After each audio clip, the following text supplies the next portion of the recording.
Bienvenue dans Afrique Culture Info. Avez-vous déjà entendu parler des vampires africains?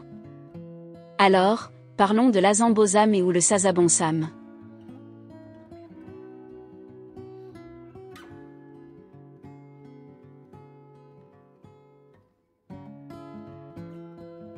Selon certaines sources, l'Azambozam et le Sazabonsam sont une seule et même créature. Alors que d'autres affirment que ce sont des créatures bien différentes. L'Azambozam serait plus similaire à un être humanoïde tirant vers la chauve-souris, là où le Sazabonsam aurait des ailes similaires à celles d'une chauve-souris pouvant faire jusqu'à 20 mètres de long. La légende raconte également qu'ils ont la possibilité de prendre forme humaine pour se glisser dans la société afin de se nourrir du sang humain. Les deux créatures ont les yeux rouges sang avec des dents de fer et des jambes tordues se terminant par des crochets en fer en guise de pied. Ce qui est vraiment utile pour leur mode de vie. En effet, ils vivent dans les arbres, la tête vers le bas à la manière des chauves-souris, le temps d'attendre leur proie.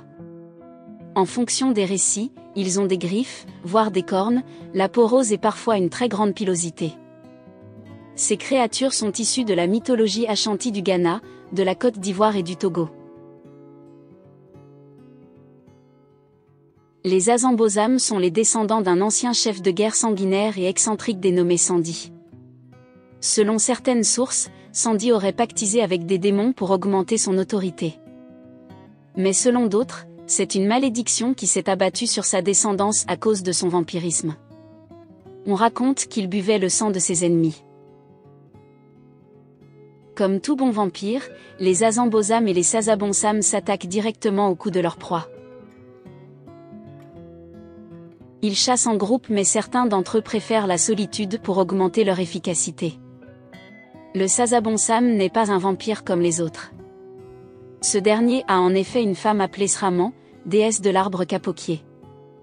Ce n'est pas tous les jours qu'on rencontre un vampire marié et de surcroît à une déesse. En l'absence de précision, nous supposons que, pour se débarrasser de ces créatures, il faut utiliser les moyens standards reconnus dans les milieux folkloriques pour la destruction des vampires. Il s'agit du pieu dans le cœur, de la décapitation, ou des flammes. Merci de nous avoir écoutés et n'oubliez pas de vous abonner si ce n'est pas encore fait.